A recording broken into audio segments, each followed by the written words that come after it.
अस्सलामुअलैकुम। Welcome to conflict card. दोस्तों, आप लोगों ने वो मुहावरा तो सुना ही होगा कि बदलता है रंग आसमां कैसे कैसे।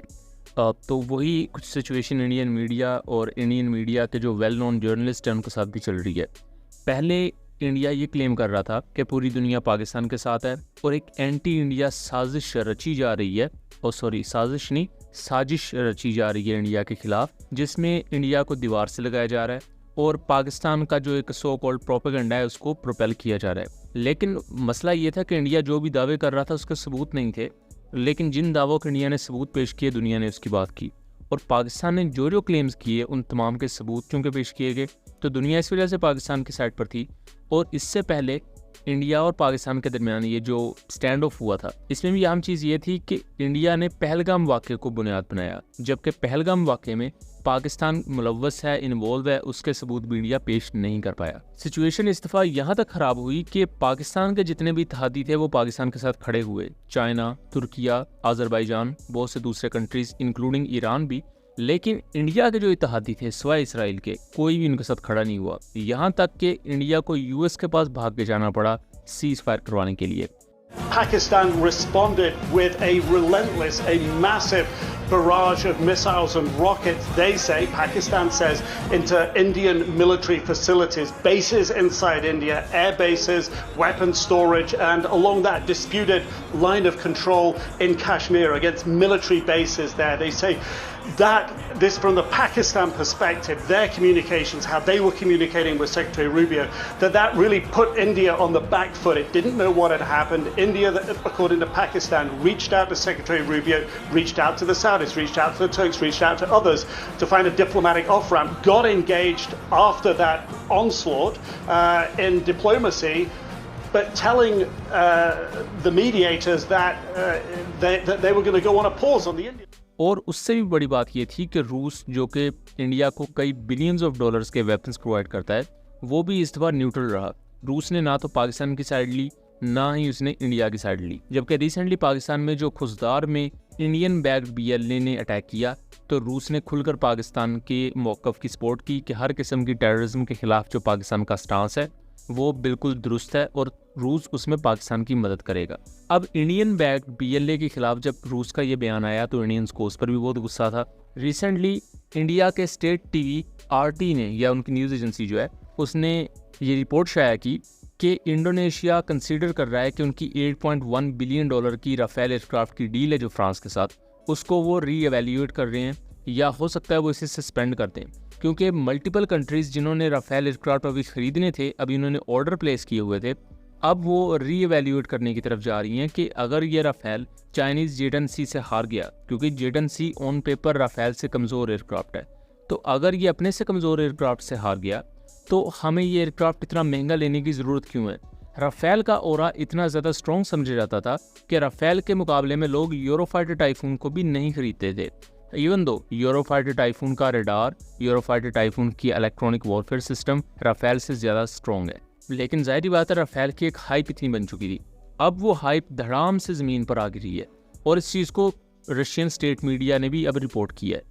और ये इनडायरेक्टली रशियन स्टेट मीडिया भी कहीं ना कहीं क्लेम कर रहा है कि पाकिस्तान के क्लेम जो हैं कि उन्होंने Indian fighter jets shot down किए हैं, इवन दो कि इसमें रूस के भी 2 एयरक्राफ्ट शामिल है, एक Su-30 और एक MiG-29, वो क्लेम सच है। इस पर इंडियंस बहुत ज़्यादा गुस्सा करते हैं।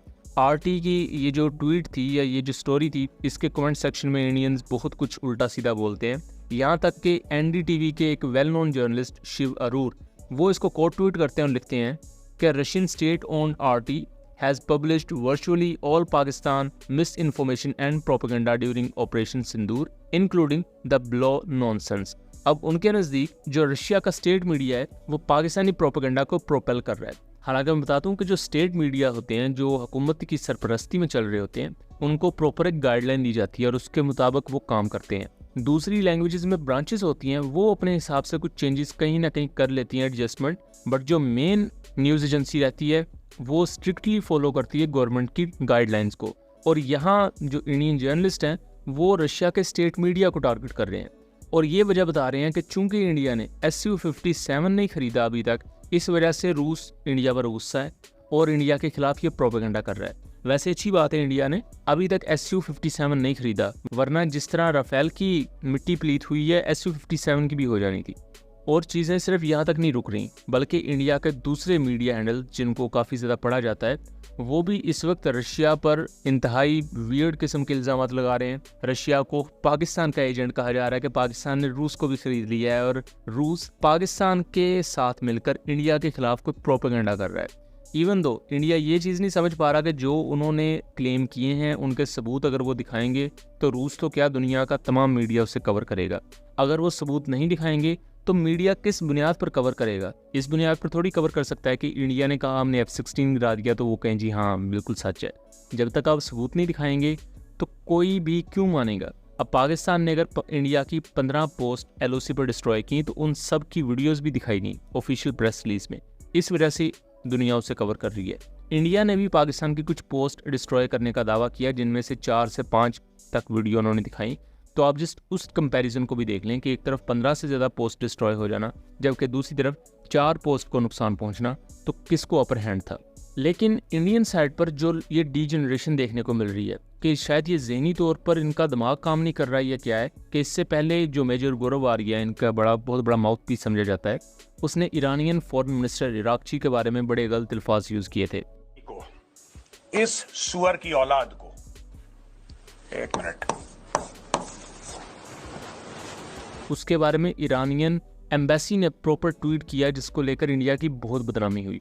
सेम अब इंडियंस वही काम रूस के साथ कर रहे हैं। जस्ट इमेजिन अगर आप रूस जैसे अपने दोस्त के साथ इस तरह की ज़ुबान इस्तेमाल करेंगे कि तुम लोग बेशर्म हो, तुम लोग पाकिस्तानी प्रोपेगेंडा प्रोपेल कर रहे हो, और कल को रूस की एम्बेसी इस पर कोई बयान दाग दे तो कितनी शर्मिंदगी की बात होगी। फिर इनकी गवर्नमेंट ऑफिशियल्स को भाग के जाना पड़ेगा कि नहीं सार हमने तो कुछ नहीं कहा सार, ये तो लोगों ने कर दिया सार। तो ये डिप्लोमेटिक टर्म्स में इंतहाई बेवकूफ़ाना हरकत है जो इस वक्त इंडियंस कर रहे हैं। इसी तरह पाकिस्तानी साइड पर भी यही चीज़ कही जाती है कि हमारे लोग भी अक्सर औकात क्या होता है कि जज्बात में आगे किसी एक मुल्क को लपेटना शुरू कर देते हैं और बिला वजह की कॉन्स्पिरेसी थ्योरीज बना देते हैं। ऐसा करना डिप्लोमेटिकली पाकिस्तान को भी खतरे में डाल सकता है।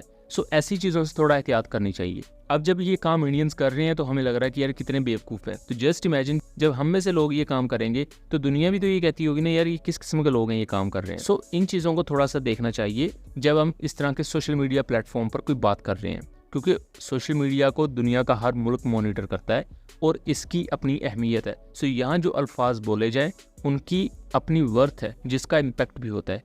सो दोस्तों उम्मीद करता हूँ चीज़ें क्लियर रही होंगी। वीडियो पसंद आई हो तो इसे ज़्यादा से ज़्यादा शेयर कीजिएगा ताकि इस तरह की मज़ीद इन्फॉर्मेटिव वीडियोस हम आपके लिए लेकर आ सकें। मिलेंगे अगली वीडियो में, तब तक के लिए अल्लाह हाफिज़।